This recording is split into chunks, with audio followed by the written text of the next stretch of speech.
हम जो भी टेक्निकल फील्ड में डेवलपमेंट देखते हैं, चाहे वो आईटी फील्ड में हो, कंप्यूटर में हो, व्हीकल, एयरक्राफ्ट, कंस्ट्रक्शन, इन सब के पीछे कोई ना कोई एक इंजीनियर का हाथ होता है। वैसे तो इंजीनियर के बहुत सारे टाइप होते हैं, जैसे कि mechanical, automobile, chemical, computer, electrical, civil.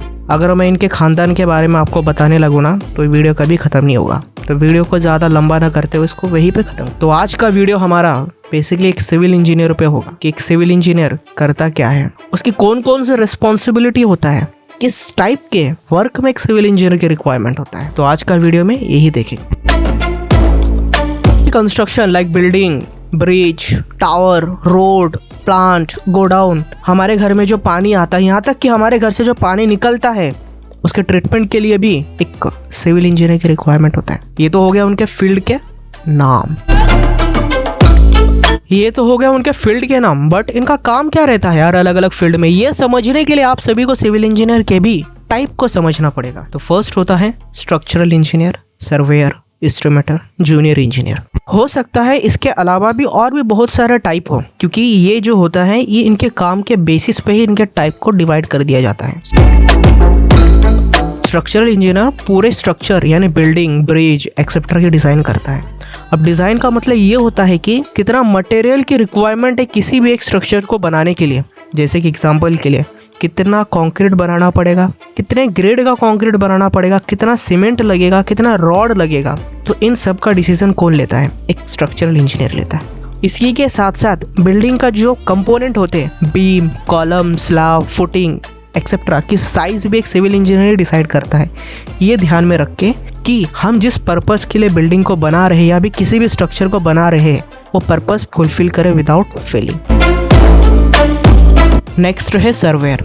जैसे कि इसके नाम से ही समझ में आ रहा है कि इनका बेसिकली काम है सर्वे करना। सर्वे का मतलब ये होता है कि जिस जगह हमारा स्ट्रक्चर बनेगा उस जगह के बारे में इंफॉर्मेशन कलेक्ट करना। उस इंफॉर्मेशन में ये रहता है कि वो किस तरह का एरिया है, ग्राउंड की कंडीशन कैसा है, कि ग्राउंड हमारा उबड़ खाबड़ तो नहीं है, कितना उबड़ खाबड़ है यानी कितना अंडुलेशन है, कितना एक्सकेवेशन करना पड़ेगा उस अंडुलेशन को हटाने के लिए, प्लेन ग्राउंड बनाने के लिए। ये सभी की इन्फॉर्मेशन एक सर्वेयर ही लाता है। उस ग्राउंड के बारे में मेजरमेंट लाता है, उस ग्राउंड के आजू बाजू क्या है, किस तरह का एरिया है, वो ये पूरे के पूरा इन्फॉर्मेशन एक सर्वेयर देता है। एक एस्टिमेटर क्या करता है कि जो स्ट्रक्चरल इंजीनियर ने ड्राइंग बनाया था उस ड्राइंग को देखकर बिल्डिंग के हर एक कंपोनेंट की एक्टिविटी को करने के लिए कितना कॉस्ट लगेगा, जैसे कि प्लास्टरिंग, कंक्रीटिंग, ब्रिक वर्क, इन सब का इंडिविजुअल कॉस्ट कितना होगा उस ड्राइंग को देखकर एक एस्टिमेटर निकाल के देता है। इसके बेसिस पे एक एस्टिमेटर अप्रोक्सीमेट वैल्यू निकाल के देता है कि पूरे बिल्डिंग को बनाने के लिए इतना कॉस्ट लगेगा। एस्टिमेटर का बेसिकली रोल यही होता है। जो drawing and design structural engineer ने बनाए हैं, जिस स्ट्रक्चर को बिल्ड करना है उस ड्राइंग को रीड करके एक जूनियर इंजीनियर वर्कर से काम कराता है। ये मेन काम होता है एक साइट इंजीनियर। अगर इनके टाइप के हिसाब से अगर आपको सभी को काम समझ में आ गया होगा एक सिविल इंजीनियर का, तो इनके डिपार्टमेंट में क्या इनकी रिस्पॉन्सिबिलिटी होता है ये समझ पे आ जाएगा। तो फर्स्ट डिपार्टमेंट के बारे में बात करते हैं, हाईवे कंस्ट्रक्शन। हाईवे कंस्ट्रक्शन में एक सिविल इंजीनियर ये डिसाइड करता है कि रोड की पेवमेंट की थिकनेस कितना रखना है, और सर्वे के थ्रू ये भी डिसाइड करता है कि रोड किस जगह से पास होगा। इनका मेन रिस्पॉन्सिबिलिटी यही होता है एक हाईवे कंस्ट्रक्शन में। एक सिविल इंजीनियर का इरिगेशन डिपार्टमेंट में क्या रोल रहता है ये देखते हैं। एग्रीकल्चर में क्रॉप ग्रोथ के लिए एक एलिमेंट बहुत इंपॉर्टेंट रोल प्ले करता है, वाटर का सप्लाई जितना इफिशिएंटली और जितना रिक्वायर्ड है अलग अलग क्रॉप के ग्रोथ के लिए, न ज्यादा न कम सप्लाई करेंगे तो क्रॉप का ग्रोथ बहुत अच्छे से होता है। तो एक सिविल इंजीनियर का यही रिस्पॉन्सिबिलिटी होता है कि इंजीनियरिंग टेक्निक यूज करके विदाउट वाटर लॉस सही अमाउंट्स में क्रॉप तक वाटर सप्लाई करना। तो इंजीनियर इसके लिए कैनल, डक, डैम इन सभी की डिजाइन करता है इरिगेशन फील्ड में। Plant, waste water treatment plant में एक सिविल इंजीनियर का काम क्या रहता है, उनके रिस्पॉन्सिबिलिटी क्या होता है ये देखते हैं। जो गटर का पानी रहता है उसे रिवर और सी वाटर में डिस्पोज करने से पहले उसे ट्रीट किया जाता है। अब वेस्ट वाटर को ट्रीट करना क्यों पड़ता है, उसे डायरेक्ट रिवर में क्यों नहीं छोड़ सकते? वेस्ट वाटर में ऑक्सीजन के दो दुश्मन होते हैं, एक होता है माइक्रो ऑर्गेनिज्म और एक होता है ऑर्गेनिक मैटर। अब माइक्रो ऑर्गेनिज्म क्या करता है कि ऑर्गेनिक मैटर को खाता है और वो अकेले खा नहीं सकता उसको, तो उसके लिए उसे ऑक्सीजन की ज़रूरत पड़ती है।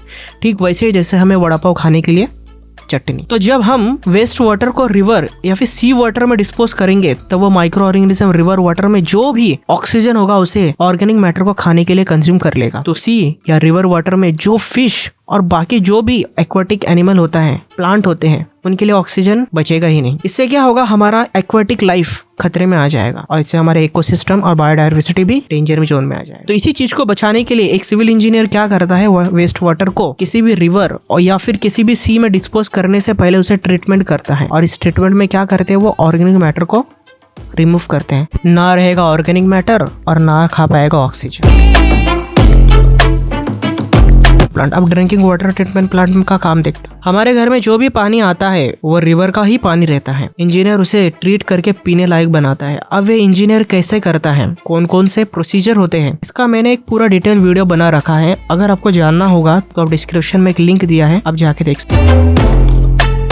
सिविल इंजीनियर का काम यहीं पे आगे खत्म नहीं होता है। इन्होंने रेलवे डिपार्टमेंट में भी हाथ मार के रखा हुआ है। रेलवे में जो स्लीपर्स होता है, जिनको नहीं पता, स्क्रीन में एक इमेज दिख रहा होगा जिसके ऊपर रेल बिछा है, वो कंक्रीट का स्ट्रक्चर, उसे स्लीपर्स कहते हैं। स्लीपर्स एक प्री स्ट्रेस मेंबर होता है जो पूरा का पूरा ट्रेन का लोड यही कैरी करता है, फिर बलास्ट में जाके ट्रांसफर कर देता है। ट्रेन इतना हैवी होता है फिर भी ये छोटे छोटे स्लीपर्स पूरे के पूरे ट्रेन का लोड कैसे कैरी कर लेता है, यहीं पे एक सिविल इंजीनियर का काम स्टार्ट होता है। स्लीपर्स को ऐसा डिजाइन करता है ताकि ये ट्रेन का पूरा लोड कैरी करे। इतना ही नहीं, रेलवे डिपार्टमेंट में सिविल इंजीनियर का और भी बहुत सारे काम है, जैसे कि रेलवे अलाइनमेंट का काम, ट्रेन का ट्रैक यानी पटरी कहाँ कहाँ से पास होगा, कौन कौन से सिटी से पास होगा, आपके शहर से पास होगा कि मेरे शहर से पास होगा, आपके घर के छत से पास होगा कि आपके घर से बाहर से पास होगा, ये सभी एक सिविल इंजीनियर ही डिसाइड करता है।